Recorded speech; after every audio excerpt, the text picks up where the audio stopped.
자, 8장 9절부터 할게요. 8장 9절부터. 만일 너희 속에 하나님의 영이 거하시며 너희가 육신에 있지 아니하고 영에 있나니 누구든지 그리스도의 영이 없으며 그리스도의 사람이 아니라. 또 그리스도께서 너희 안에 계시면 몸은 죄로 말미암아 죽은 것이나 영은 의로 말미암아 살아 있는 것이니라.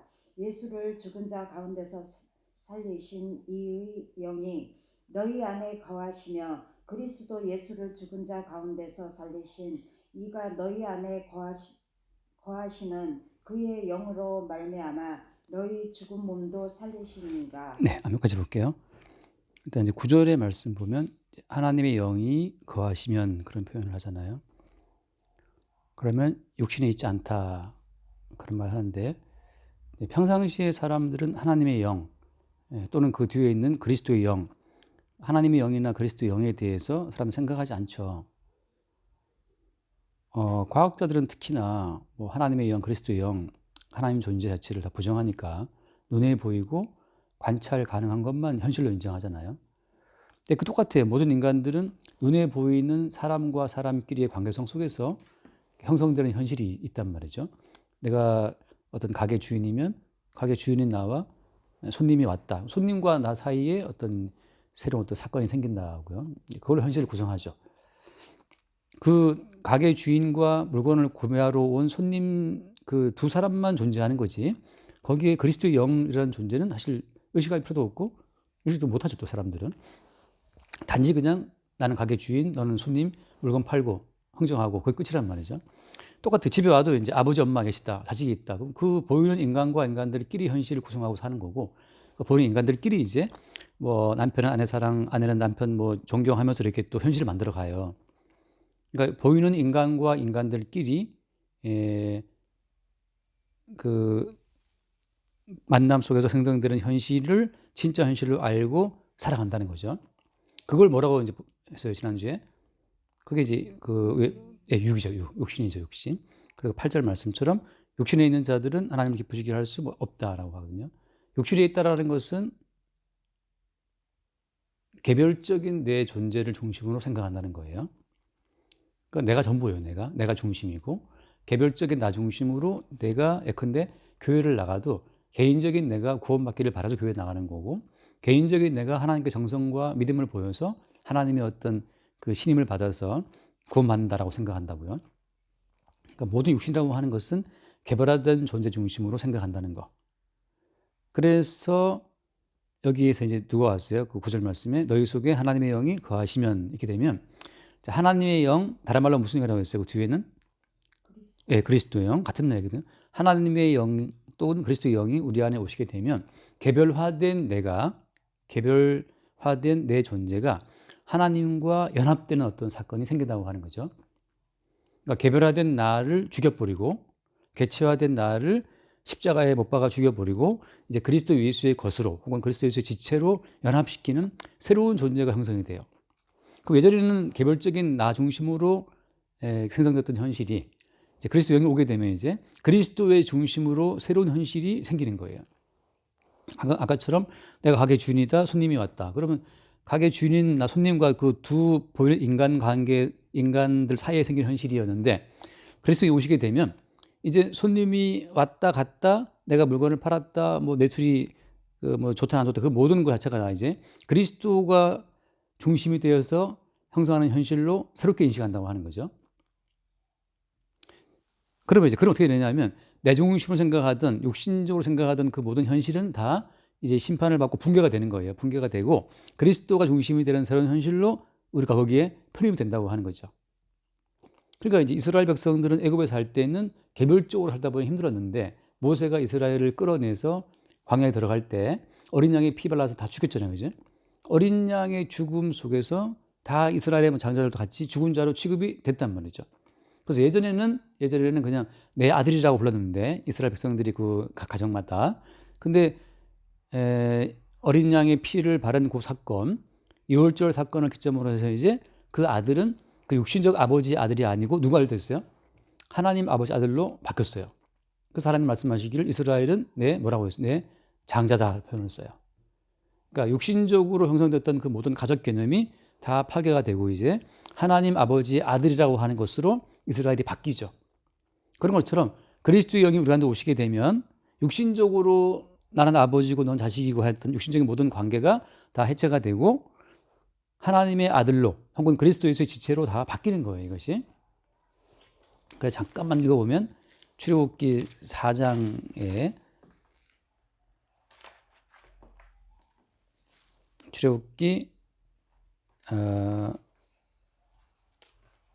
4장에 22절을 보면 제가 볼게요. 4장 22절 너는 바로에게 이르기를 여호와의 말씀에 이스라엘은 내 아들 내 장자라 이랬거든요. 내가 내게 이르기를 내 아들을 보내주어 나를 섬기게 하라. 그러니까 이제 하나님께서는 이스라엘을 자기의 아들로 자기의 장자로 딱 확정을 하고 부르신 거예요. 그래서 모세가 갔단 말이죠.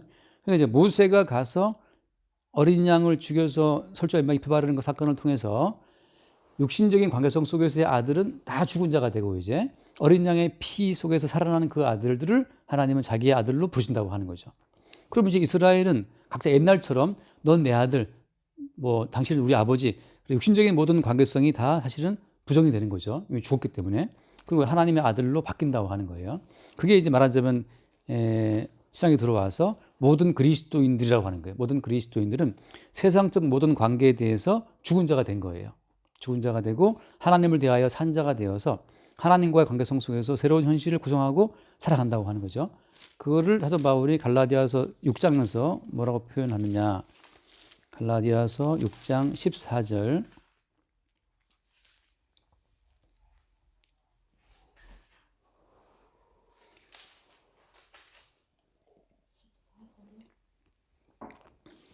네.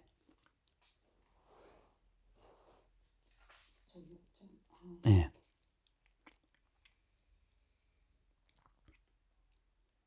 그러나 내게는 우리 주 예수 그리스도의 십자가 외에 결코 자랑할 것이 없으니 그리스도로 말미암아 세상이 나를 대하여 십자가에 못 박히고 내가 또한 세상을 대하여 그러하느니라. 네, 여기서 사도 바울이 그 십자가로 말미암아, 그리스도로 말미암아, 그리스도는 십자가에 못 박혀 죽임 당하신 어린 양을 말하거든요.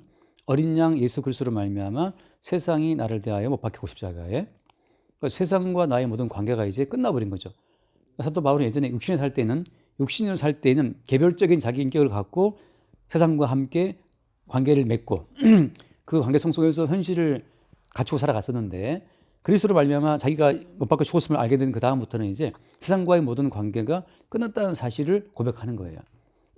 이게 세상이 나를 대하여 그 십자가 못 박히고 이 사건이 뭘 말하냐 하면 이거를 좀 거창하게 말하면 이게 종말이에요.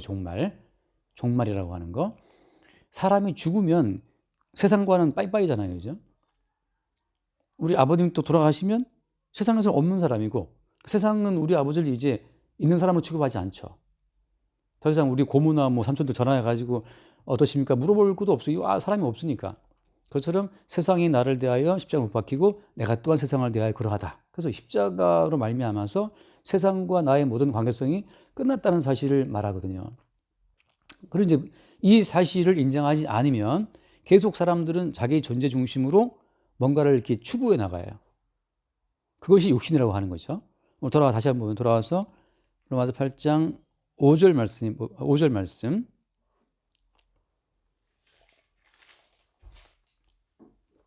육신을 따르는 자는 육신의 일을, 영을 따르는 자는 영의 일을 생각하나니 육신의 생각은 사망이요 영의 생각은 생명과 평안입니다. 자, 육신을 따르는 자는 육신의 일을. 육신이라고 하는 것은 개별화된 내 존재 중심으로 생각한다고 그랬죠. 그죠?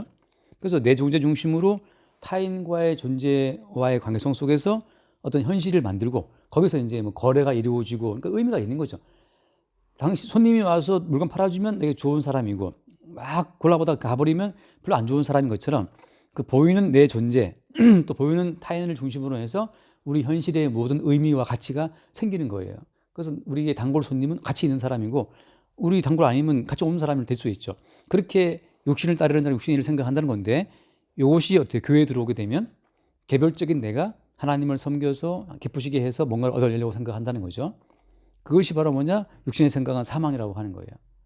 그래서 옛날에는 바리새인들이 개별적인 자기 인격을 최대한 갈고 닦아서 하나님 앞에 인정받으려고 애썼단 말이죠. 예수님 그걸 다 부정해 버리죠. 그냥 십자가 사건을 통해서 그들 모두가 이미 하나님의 심판 속에 있다는 사실을 쫙 선포해 버리는 거예요. 오늘날은 어때? 오늘날은 또 교회가, 이게 교회가 카톨릭이든 또 뭐 개신교 다 마찬가지인데, 오늘날의 교회가 사람들에게, 개별적인 존재들에게 희망을 줘요. 당신이 가난하냐? 예수를 믿으면 잘 살 수 있다. 이게 지금 개별적인 존재를 자꾸 강화시키려고 교회가 선동하는 거거든요. 그래서 당신이 지금 아프냐? 예수 믿으면 당신 아픈 육신이 잘 될 수 있어. 건강할 수 있어. 계속 개별적인 존재를 강화시키고 보충해 주는 어떤 그런 이야기들을 교회가 예수 이름을 빙자해서 한다는 거예요. 그러니까 이거는 교회가 아니고 사실은 마귀의 집단이 되는 거죠. 그럼 원래 교회는 뭐냐? 교회는 십자가에 죽으신 예수를 선포함으로 말미암아서 당신 인생은 끝났다. 어린 양 예수의 죽음으로 말미암아 이스라엘의 모든 장자가 함께 죽은 것으로 취급되고, 이제는 여호와의 것으로 여호와의 아들로 바뀐 것처럼 모든 그리스도인은 가난하든지 부하든지 아픈지 안 아픈지 간에 예수 그리스도의 것으로 바뀐 건데, 자꾸 개별화된 존재를 더 뭐 완전하게 해주는 것처럼 이 성경을 인용하기 때문에, 그래서 교회가 사기를 치는 집단이 된 거죠. 이 교회가 사람들에게 종말을 선언하지 않고 무엇으로? 십자가에 못 박히신 예수로 말미암아서 너희들 다 죽었다.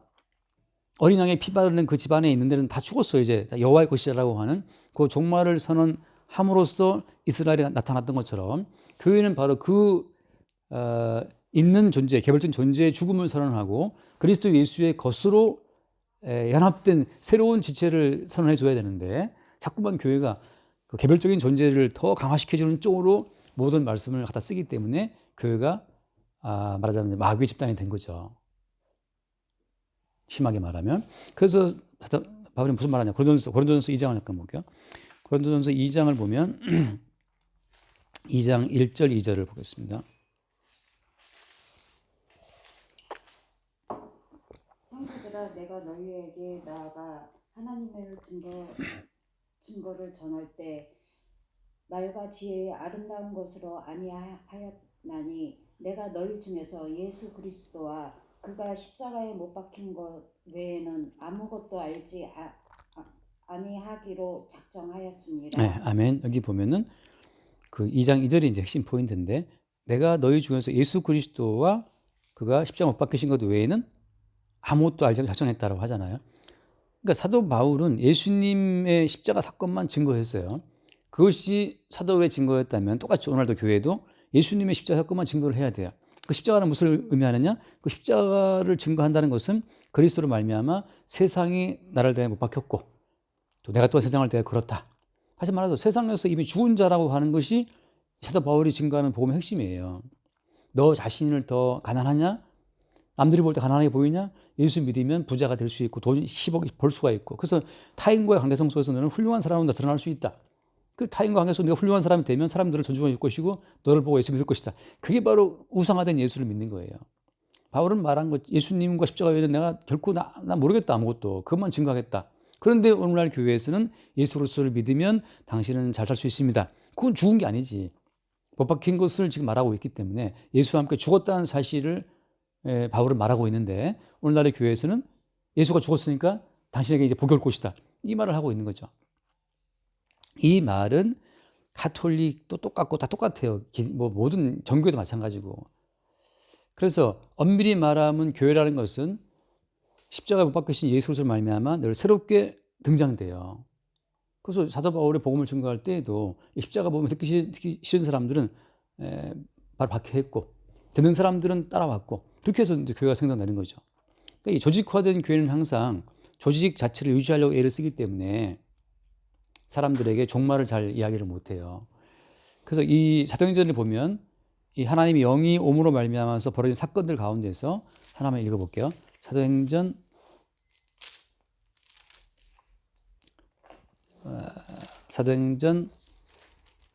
8장을 볼게요. 사도행전 8장 1절부터 보면, 사울은 그가 죽임 당할 마땅히 여기더라. 그 날에 예루살렘에 있는 교회에 큰 박해가 있어 사도 외에는 다 유대와 사마리아 모든 땅으로 흩어지니라 그랬거든요. 또 4절 말씀, 흩어진 사람들이 두루다니며 복음의 말씀을 전할세. 여기 보면 박해가 왔다라고 하는 것은 더 이상 이제 예수를 믿었기 때문에 예수 믿는 믿음으로 이제 잘 살 수 있다, 그런 말이 아니고 오히려 예수를 믿은 것 때문에 큰 박해가 와서 다 도망가 버려서 흩어졌어요. 흩어진 사람들이 흩어져서 그럼 흩어져 갖고 낙심하고 있었느냐, 아니고 흩어진 사람들이 두루다니며 복음의 말씀을 전했다라고 하거든요. 그러니까 종말이라고 하는 것 자체가 실제 닥친 거예요, 이 사람들한테. 예수 그리스도를 믿고 그리스도의 영이 옴으로 말미암아서 큰 박해가 있고 도망치고 흩어지고 복음을 전했다는 거거든요. 근데 이 복음을 믿어서 이 땅의 터를 받고 지금 사업장이 20평이냐, 예수 믿어서 80평 되고 이렇게 자꾸 막 이 땅에서 더 넓어가는 그것을 말하는 것은 복음이 아니고, 사실은 어때요? 내 사업장이 잘 될 수 있죠. 물론 잘 될 수 있지만 잘 된다 하더라도 어때? 매 순간순간 주님께서는 종말로 말미암아서 그 사업장이 내 사업장이 아니고 그리스도 예수께서 나를 통해서 역사하고 있다는 사실을 증거하는 통로로 지금 쓰고 있다는 사실을 알게 하시거든요. 그러니까 사업이 잘 되나 안 되나 그냥 항상 우리는 그리스도 예수와 함께 십자가에 죽은 자라는 사실을 매일 확인을 하는 방법으로 주님이 역사한다고 하는 거예요. 그게 아니면 이제 뭐 말씀을 어떤 겁니까? 그게 아니면 하나님의 영이 거하지 않는 사람이죠. 그럼 어떻게 되느냐? 육신에 있는 사람이죠, 여전히. 그래서 사업 잘 되면 좋아하고 안 되면 낙심하고, 육신에 있는 사람들은 개별적 존재로 자기를 보기 때문에 자기가 전부인 줄 알아요. 이건 내 사업장, 내 거. 근데 하나님의 영이 오게 되면 이 사업장은 내 것이 아니고 내 자체가 주신 거기 때문에 주님이 나를 통해 이 사업장을 하게 하시고 주님이 나를 통해 주님 자신을 증거하신다는 것으로 본다는 거죠. 어떻게? 그리스도 영으로 영이 온 사람에게는. 육신인 사람들은 그렇지 않다는 거죠. 자, 10절 말씀 볼게요. 로마서 8장 10절. 또 그리스도께서 너희 안에 계시면 몸은 죄로 말미암아 죽은 것이나 영은 의로 말미암아 살아 있는 것이니라. 네, 이번 몸은 죄로 인해 죽은 것이다. 거기에 이제 그 영은 의로 말미암아 살아있다는 표현이 나오거든요. 여기서 그 영이란 건 뭘 말하는 것이냐, 또 이게 이제 여러 가지 말들이 많아요. 영이라고 하는 것은 원래 하나님 영이시기 때문에 아까 말했죠. 이스라엘은 내 장자고 내 아들이라고 했잖아요. 그 말의 의미는 뭐냐면 이제 하나님의 영이시라면 하나님의 영이 임한 그 아들들도 하나님의 아들이고 같은 영이 있다고 하는 뜻이에요. 다시 말해서 하나님의 영에 같은 영에 우리 성도들이 같은 영에 소속이 된 거죠. 자, 이걸 명확히 구분해야 돼요. 나의 개인적인 영이 따로 있고 하나님 영이 있다는 말이 아니고, 하나님의 영이 오시게 되면 그 하나님의 영에 같은 영으로 우리가 연합되는 거예요. 그러니까 내 영, 네 영 따로 있는 것이 아니고, 내 영, 그리스도 영 따로 있는 것이 아니고, 그리스도께서 영이 오시게 되면 그냥 우리는 그리스도의 영으로 사는 거예요. 그러니까 이게 영을 따라 분류해 버리면 그 이제 많은 종교가 그걸 추구해요.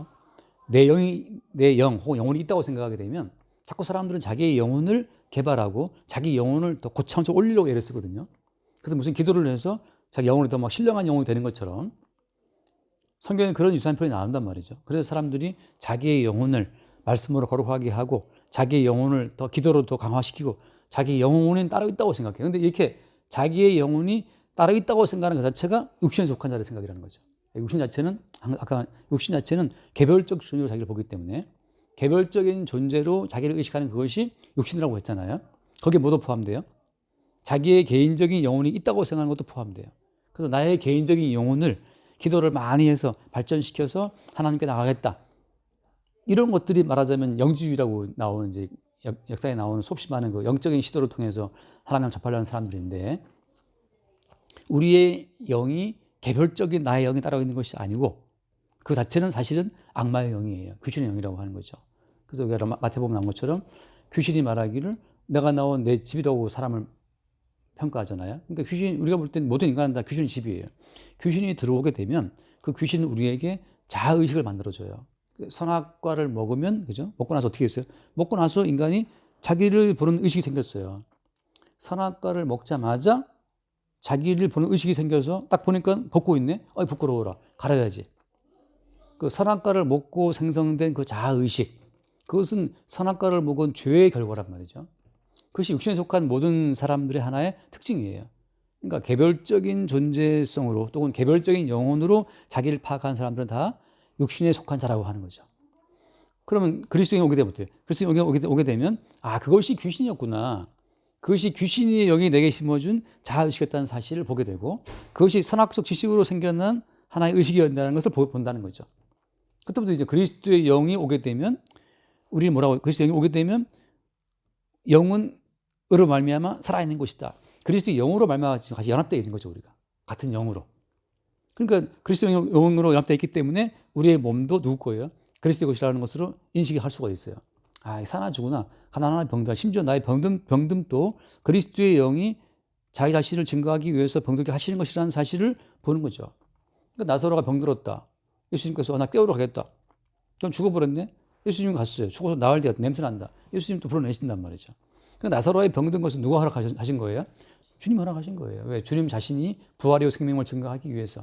그러니까 모든 성도는 그리스도의 영으로 말미암아 그의 지체고 그의 몸이고 그의 신부이기 때문에 그의 몸이기 때문에 성도는 어디 있든지 간에 그냥 그리스도 예수의 일부로 존재한다는 거죠.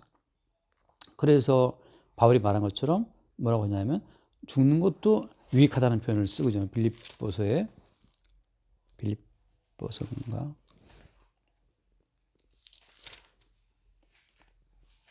빌립보서 1장 20절 말씀부터 봐주실래요? 1장 20절 21절.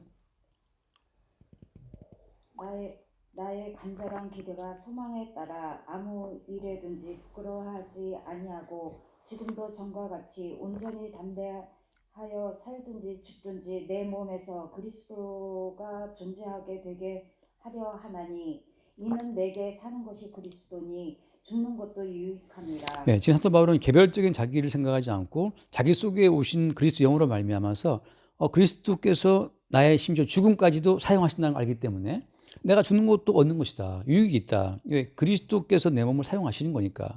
그러니까 그리스도와 분리된 개별적인 자아의식을 늘 사도 바울은 부인하고 부정하고 그리스도가 자기와 하나라는 사실을 인정하고 있는 거죠. 그러니까 내게 사는 것이 그리스도니 지가 사는 것이 아니죠. 내게 사는 그리스도니 주는 것도 유익하다. 내게 사는 그리스도께서 우리를 망하게 하시면 그것도 유익인 거예요. 누가 뭐 주님 보시기에. 우리 사는 것이 그리스도이기 때문에 돈 많이 버는 것도 잘 되는 거예요. 그리스도께서 살아서 하신 거기 때문에 가난하든 병들든 부자가 됐든 뭐 모든 인생의 모습 자체가 이게 다 내게 사시는 그리스도가 행하시는 것이기 때문에 유익하다라고 하는 거죠. 그게 그래서 영이 온 사람의 특징이라고 하는 거예요. 그러니까 뭐 내 영, 네 영 따로 없어요. 내 영, 네 영 따로 있다고 하는 것은 그것은 선악과를 먹고 파생된 하나의 허상 같은 겁니다. 그래서 지금 과학자들이 하는 말이 자아가 뭐냐 이게 그 자아에 대한 연구를 많이 하거든요. 근데 과학자들이 제가 최근에 들었던 말은 자아는 하나의 허상이라는 말을 해요. 허상. 왜 자아가 허상이냐? 과학적으로 이 자아를 속일 수가 있거든요. 사람이 내가 이렇게 잘 속아요. 그래서 지금 심지어 과학자들도 그 자기 자아를 허상이라고 하는데 성경에서 우리가 붙들고 있는 그 자아, 개별화된 자아의식이 허상이에요. 육신이에요, 육신. 그래서 육신을 따르는 자는 육신을 생각한다. 계속 그 개인 본인이 예수를 잘 믿고 거룩해지고 신령해지고 뭐 부자가 되고 그 자체가 다 하나의 허상이고 그래서 육신을 따르는 육신의 생각은 사망이라고 사망이요. 영의 생각은 생명과 평안이다라고 하는 거예요. 그래서 그 10절 했고 10절 거기 그리스도께서 너희 안에 계시면 몸은 죄로 말미암아 죽은 것이다. 이 몸은 이미 죽어 있다는 현상들이 매일매일 나오는 겁니다. 몸이 죽어 있다는 것은 뭐냐 하면 제가 죽음의 증상이 뭐라고 제가 항상 말씀드려요. 죽음의 증상은 무엇이 옳으냐 그러냐 이 선악적 가치를 따지는 것이 죽음의 증상이거든요. 그래서 우리 몸은 죽은 몸이기 때문에 계속 우리가 무엇이 선이지 무엇이 악이지 무엇이 옳지 무엇이 경우에 맞지 뭐가 경우에 맞지 않게 따져요 우리가. 그게 죽음의 증상이라고 하는 거죠.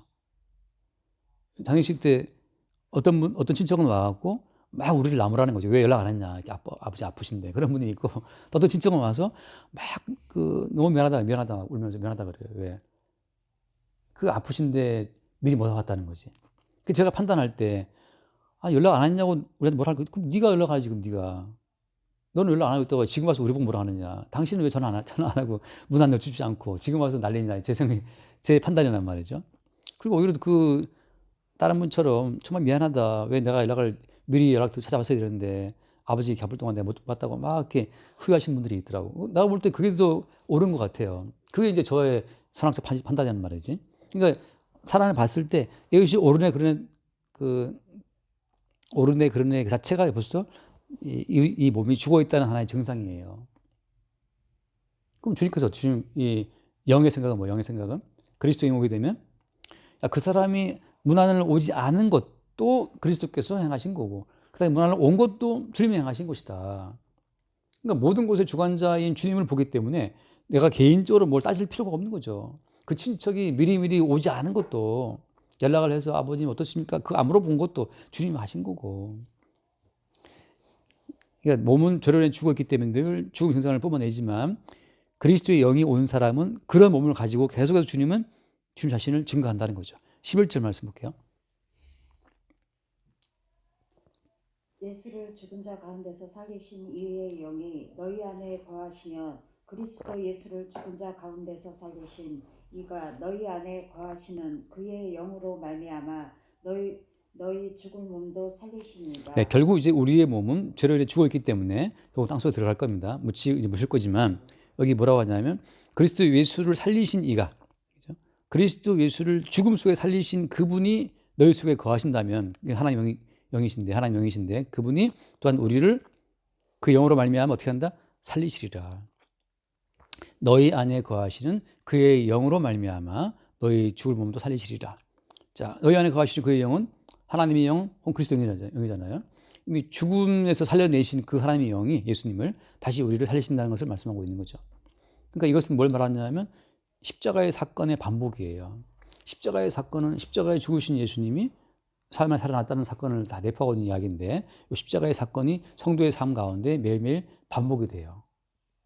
이것은 이제 여기 나오는 말씀은 장차 우리가 죽어 땅에 묻힌 이후에 다시 주께서 우리를 살리신 것을 말씀하고 있는 것이지만 이 사건이 실제 우리 삶 가운데 매일매일 발생이 됨으로 말미암아서 내 몸 중심의 현실, 육신적인 현실을 매일 주님이 깨뜨리고 죽이고 그리스도의 영으로 말미암아 새로운 현실을 살게 하신다는 거죠.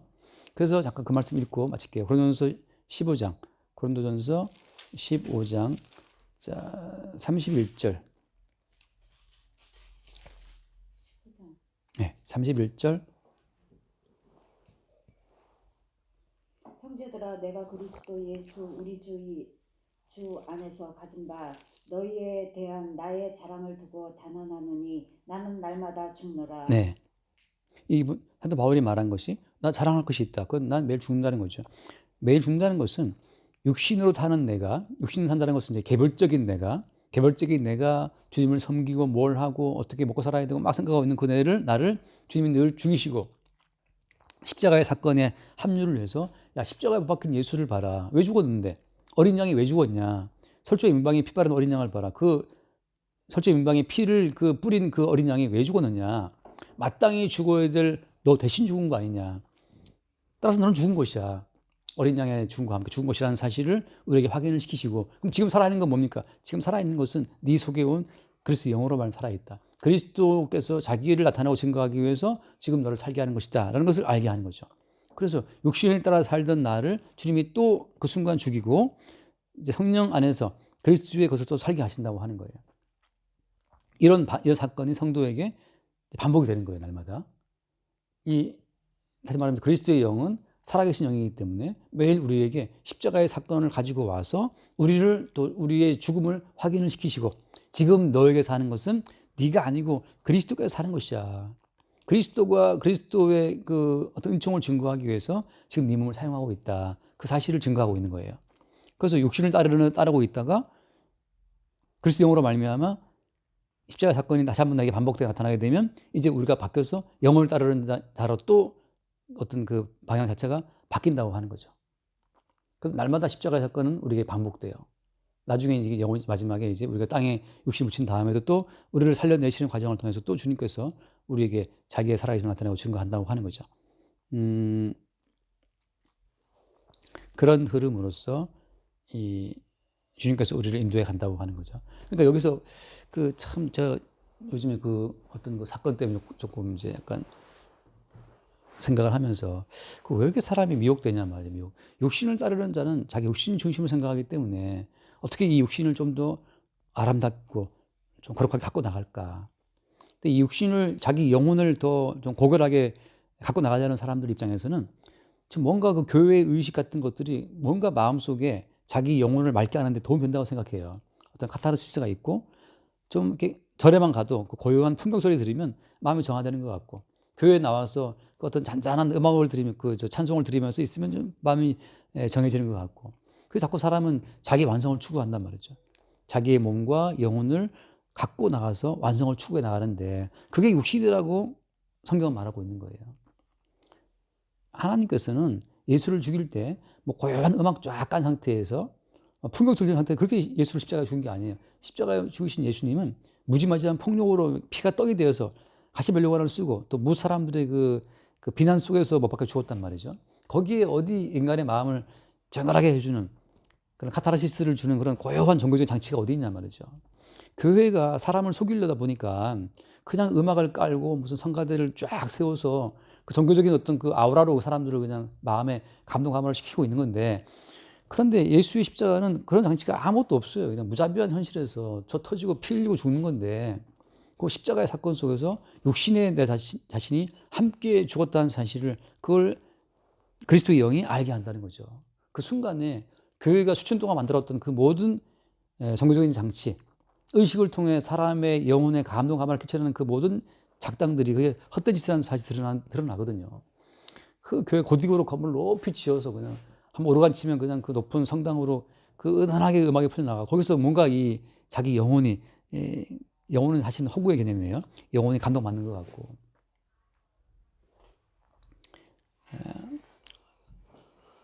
과학자들이 한 유명한 실험이 있어요. 과학자들이 이렇게 칸막이를 만들어 놓고 진짜 팔은 이쪽에 안 보이게 내가 안 보이게 이쪽에 이렇게 두고 가짜 팔을 이 앞에 둔 거예요.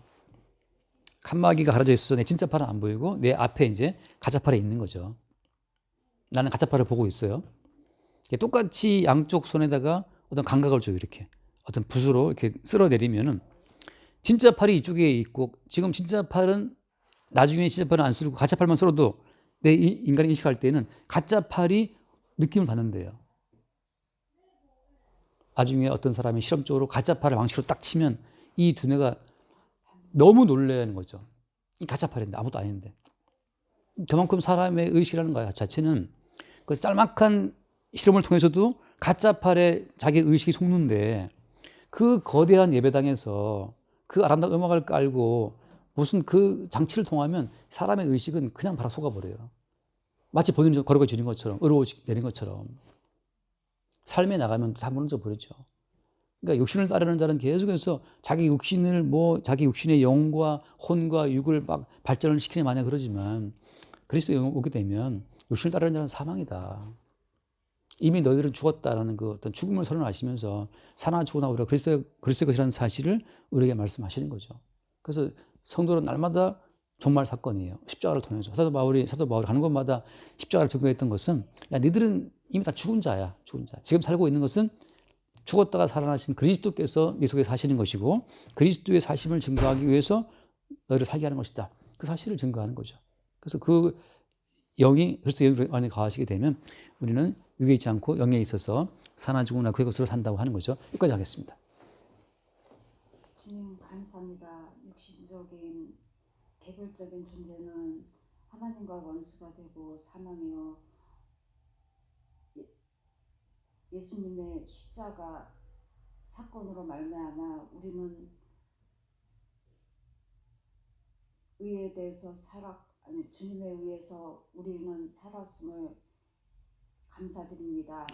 사나 죽으나 우리는 주의 것으로 주님에 의해 살 수 있음을 항상 감사드리며 항상 주님의 십자가만 증거하며 감사와 찬양과 은혜 속에 살 수 있도록 성령님께서 항상 인도해 주시기를 간절히 원하며 사랑이 많으신 예수 그리스도 이름으로 기도드렸사옵나이다. 아멘.